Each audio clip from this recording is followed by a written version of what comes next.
నమస్తే, welcome to our channel. నేను మీ పద్మావతి. ఈరోజు మనతో పాటు ప్రముఖ ఆధ్యాత్మికవేత్త డాక్టర్ ముల్లపూడి సత్యనారాయణ గారు ఉన్నారు. మరి గురువు గారితో మాట్లాడిద్దాం. నమస్కారం గురువు. నమస్కారం మా పద్మావతి. గురువు గారు, మనం వింటూ ఉంటాం, కొంతమంది అంటారు అప్పుల బాధలు బాగా ఎక్కువైపోయాయండి, మొండి బాకీలు ఏం చేసినా తీరడం లేదు, మాకు వచ్చే జీతంలో సగానికి సగం వాటి కోసం వెచ్చించినా కూడా ఇంకా తీరడం లేదు అని అంటారు. ఇంకొంతమంది చెప్తారు అప్పులు ఇచ్చినవి తిరిగి ఎలా తెచ్చుకోవాలో మాకు అర్థం కావట్లేదు, కొంతమంది మొండి గట్టాలు మా దగ్గర అప్పు తీసుకొని మరి వాటిని ఎగ్గొడుతూ తిరుగుతూ ఉంటున్నారు, మా అప్పులు మేము ఎలా రికవరీ చేసుకోవాలండి, లేకుంటే మా అప్పులు మేము ఎలా తీర్చుకోవాలండి అని అడుగుతూ ఉంటారు. మరి ఇలాంటి వారికి ఏదైనా ఒక చక్కని రెమెడీ చెప్పారంటే కనుక దీన్ని చేసుకోవడం ద్వారా ఎంతో కొంత వాళ్ళకున్న కష్టాల నుంచి బయటపడే విధంగా ఏదో ఒక చిన్న రెమెడీ చెప్పండి గురువు గారు. తప్పకుండా అమ్మా. మొట్టమొదట రెండు డిఫరెంట్ కేసెస్ చెప్పావు నువ్వు. ఒకటేంటంటే మనం అప్పుల పాలైపోవడం. ఫస్ట్ ఉద్యోగం లేనోడు అప్పులు అంటాడు, అప్పులు ఉన్నాయంటాడు. ఉద్యోగం టాప్ లెవెల్ ఆఫీసర్ చేసేవాడు కూడా నాకు అప్పులు ఉన్నాయంటాడు. అది విచిత్రం. అంబానీకి కూడా అప్పులు ఉన్నాయి. ఎందుకని? ఫ్యాక్టరీ ఎక్స్పాండ్ చేయాలంటే అప్పులు చేయాల్సిందే. ఈ విధంగా అప్పులు బాధ అనేటటువంటిది దేని వల్ల వస్తుంది అంటే కుజగ్రహం వల్ల వస్తుంది. ఆ కుజుడు వీక్ అయిపోయాడు అనుకో, మనకి ఆదాయం రాదు. జాతకంలో ధనస్థానం కనుక వీక్గా ఉన్న, శత్రుగ్రహం ఆ స్థానంలో ఉన్న, లేకపోతే మనకి ఈ యొక్క 4వ ఇంట్లో మనకి శత్రుక్షేత్రంలో గ్రహం ఏదైనా శత్రుక్షేత్రంలో ఉన్న, ఇలా కొన్ని లెక్కలు ఉంటాయి. మెయిన్గా కుజుడు దాని పార్ట్. ఆ కుజుడు బాగోకలేకపోవడం వల్ల అప్పుల బాధ వస్తుంది, రుణ బాధ. అందుకే మనం ఏం చేస్తామంటే రుణ విమోచన స్తోత్రము అంటాం మనం. అది అంటే అప్పులు, రుణం అంటే అప్పులు, విమోచనం ఇంకా విముక్తి అయిపోతాం, అది ఆ స్తోత్రం. అంటే ఇక్కడ కేవలం చాలామంది ఏం చేస్తారంటే రుణ విమోచన స్తోత్రం చదవమన్నారు కదా అని ఉత్తుత్తు స్తోత్రాలు చదివి వదిలేస్తారు అప్పులు. అదొకటే ఎలాగొచ్చేస్తాడు, దేవుడు ఇవ్వాలి కదా. అంటే రెమెడీ అంటే ఈజీగా ఉంది కాబట్టి ఏ చెట్టు చుట్టూ తిరగమంటాడా, లేకపోతే ఏ పుట్ట చుట్టూ తిరగమంటాడా, తిరిగేద్దాం అనుకుంటారు. కానీ ఈ అప్పులు ఉన్నటువంటి వాళ్ళు ఎలా ఉంటారంటే, అప్పులు తీరుస్తారు కదా వీళ్ళు, కనీసం 5 రూపాయలు అప్పన్నా మన దగ్గర ఉంచుకోవాలి. వాడికి మనకి మొత్తం తీర్చేయకూడదు. మొత్తం తీర్చేస్తే మళ్ళీ ఆ గ్రహం యాక్టివేట్ అయిపోయి మళ్ళీ అప్పు చేస్తుంది. ఇప్పుడు సపోజ్ నేను నీ దగ్గర 100 రూపాయలు అప్పు తీసుకున్నా, నాకు కుజుడు బాలే, నేను నీకు 100 ఇచ్చేసాను అనుకో, నాకు కుజుడు బాలేదు కదా, లైఫ్ లాంగ్ బాలేదు, ఇంకా నా బతికే ఇంకా అప్పులు బతుకు. అందుకని ఏమవుతుంది, అప్పుడు మళ్ళీ నేను మళ్ళీ అప్పు అడగాలి, అప్పు తీసుకోవాలి.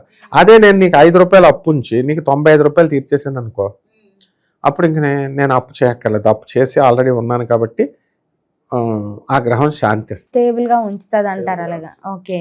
అట్లా ఈ అప్పుల బాధ నుంచి పోయేటటువంటి వాళ్ళు ఏం చేయాలంటే మంగళవారాలు పచ్చి మంచినీళ్ళు కూడా తాకూడదమ్మా, ఉపవాసం ఉండాలి.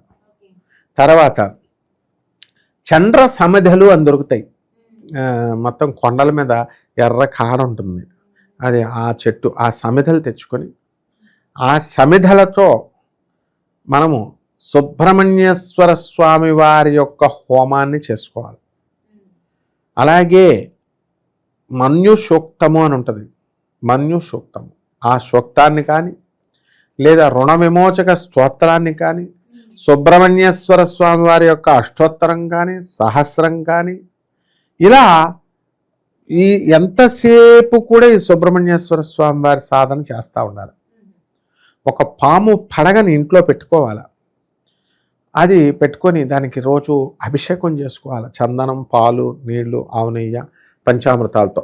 గురుగారు, పాము పడగ అంటే అది వెండిదైనా పెట్టుకోవచ్చు అంటారా, లేకుంటే ఇంకేదైనా లోహంతో చేయించుకోవాలంటారా? ఏం కాదు, వెండిది కూడా పెట్టుకోవచ్చు.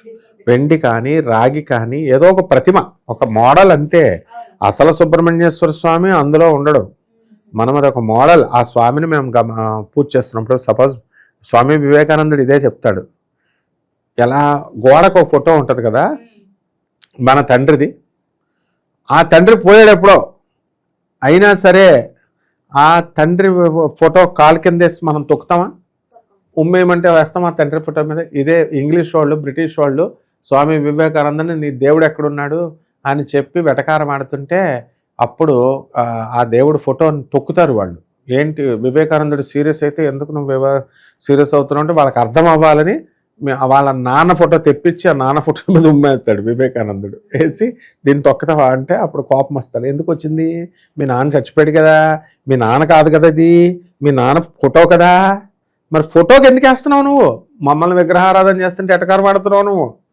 విగ్రహారాధన వెంకటేశ్వర స్వామి విగ్రహం పెట్టామండి, అది రాయే కదా, దేవుడు కాదు కదా అని దాన్ని కాళ్ళతో తన్నేస్తా ఉమ్మేసేస్తా అంటే దేవుడి మీద కుదరదు. ఎందుకు? మీ నాన్న ఫోటో నీకెలాగో మాకు అలాగా, ఆ దేవుడి యొక్క ప్రతిరూపమే విగ్రహము అని వాళ్ళకి అర్థమయ్యేలా చేస్తాడు. వాళ్ళ తప్పాలు తెలుసుకుంటారు. అట్లా సుబ్రహ్మణ్యేశ్వర స్వామి వారి చైతన్యం అనేది ఉంటుందన్నమాట ఆకాశంలో, మంచం పంచభూతాలు సృష్టిలో. ఆ శక్తిని పాము బొమ్మలో మనం చూసుకుంటాం.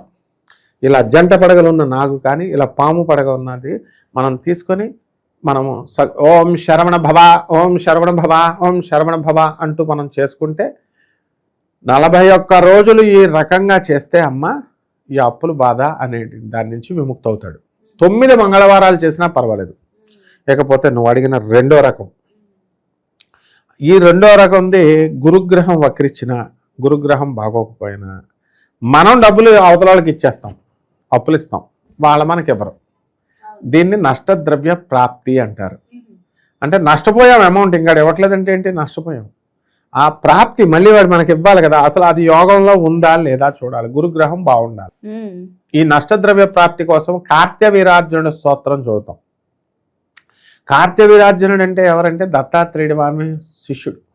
దత్తాత్రేయ స్వామి అనుగ్రహంతో ఆ వికలాంగుడైనటువంటి ఆ కార్త్యవీరార్జునుడికి 1000 చేతులు బలాన్ని ఇచ్చాడనమాట స్వామి. అతను కూడా పురాణాల్లో దేవుడు అనుగ్రహించిన వాళ్ళు కూడా దేవుడితో సమానంగా మనం పూజలు చేసేస్తాం. కార్త్యవీరార్జునుడు కూడా పూజ చేస్తాం, మంత్రాలు చేస్తాం. ఇప్పుడు కృష్ణుడు బామ్మర్ది శిష్యుడు అర్జునుడికి మనం చేస్తాం కదా, అట్లా అనమాట. సో ఈ కార్త్యవీరార్జునుడికి ఇప్పుడు ఏమిటిరా నాయన అంటే మనము ఆ స్తోత్రాలు చదవాలి. అప్పులు రావడానికేమో, అప్పులు తీర్చడానికేమో ఎర్ర పూలు కావాలి. ఇందాక మన అప్పులు మనం ఇవ్వాలంటే పసుపు పూలు పెట్టాలి ఇక్కడ. కాబట్టి ప్రతిదానికి డిఫరెన్స్ ఉంది.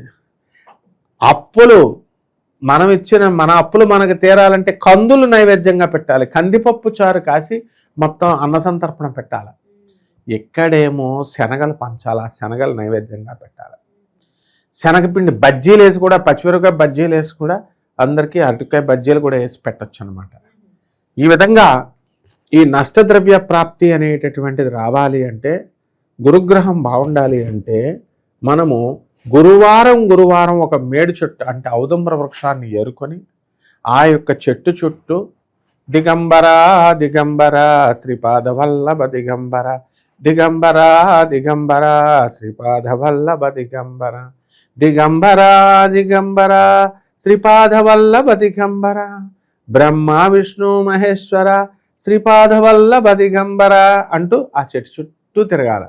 లేదా ఓం ద్రాం దత్తాత్రేయాయ నమః, ఓం ద్రాం దత్తాత్రేయాయ నమః, ఓం ద్రాం దత్తాత్రేయాయ నమః, ఓం ద్రాం దత్తాత్రేయాయ నమః అంటూ అది కానీ ఇది కానీ అలాగా ఆ మేడి చెట్టు చుట్టూ 108 ప్రదక్షిణాలు కనుక చేసినట్లయితే మనకు రావాల్సినటువంటి బాకీలు ఏవైతే ఉన్నాయో ఆకర్షయ స్వహ, ఆకర్షయ స్వహ అనుకోవాలి.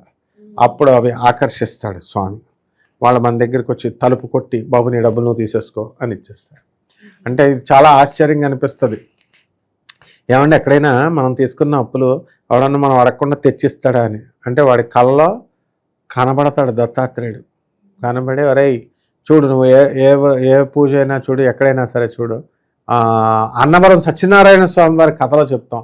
ఆ స్వామివారి యొక్క వ్రతాన్ని మర్చిపోయినటువంటి వాడికి ఉంటే వాళ్ళు క్షమించమని పూజ చేయగానే స్వామి శిక్షిస్తాడు. ఆ రాజు కళ్ళలోకి సత్యనారాయణ స్వామి వెళ్ళి రే నువ్వు వాళ్ళని వదిలేసాయి, నువ్వు ఆ వైశ్యుడు అనేటటువంటి కాంటతన్ని అతను అల్లుడిని నువ్వు కనుక వదలకపోతే నిన్ను నీ రాజ్యాన్ని నాశనం చేస్తాను అనగానే బాబాయ్ సత్యనారాయణ స్వామి ఇలా చెప్పాడని కల్లో చెప్పిందని భయం వేసి వీడు వాళ్ళ దగ్గర వదిలేస్తాడు. ఆ విధంగా వాళ్ళకి కల్లో కనబడతాడు అనమాట. ఎవరు? ఈ యొక్క గురుగ్రహంకి మనం చేసినప్పుడు మనకు అప్పులు ఇవ్వాల్సిన వాళ్ళ కళ్ళల్లో కనబడి ఇలా అప్పులాలకి ఇచ్చేయని మనసు మారిపోతుంది, తెచ్చి మనకి ఇచ్చేస్తారు. ఈ విధంగా ఈ రెండు చేసుకుంటే సరిపోద్దమ్మా. ఇంకా చాలా రెమెడీస్ ఉంటాయి, ఒకటి చెప్పుకోవచ్చు. ఇది స్టాండర్డ్ రెమెడీ అన్నమాట. నిజంగా గురుగారు చాలా చక్కగా వివరణ ఇచ్చారు. అప్పులు తీరడానికి ప్లస్ మన అప్పు ఇచ్చిన డబ్బుని తిరిగి తెచ్చుకోవడానికి చాలా చక్కగా ఇచ్చారు. 2 రెమెడీస్ని కూడా నేను 2 అడిగాను, రెండింటిని చాలా చక్కగా వివరించారు ప్రతిదీ కూడా. ధన్యవాదాలు. ధన్యవాదాలమ్మా.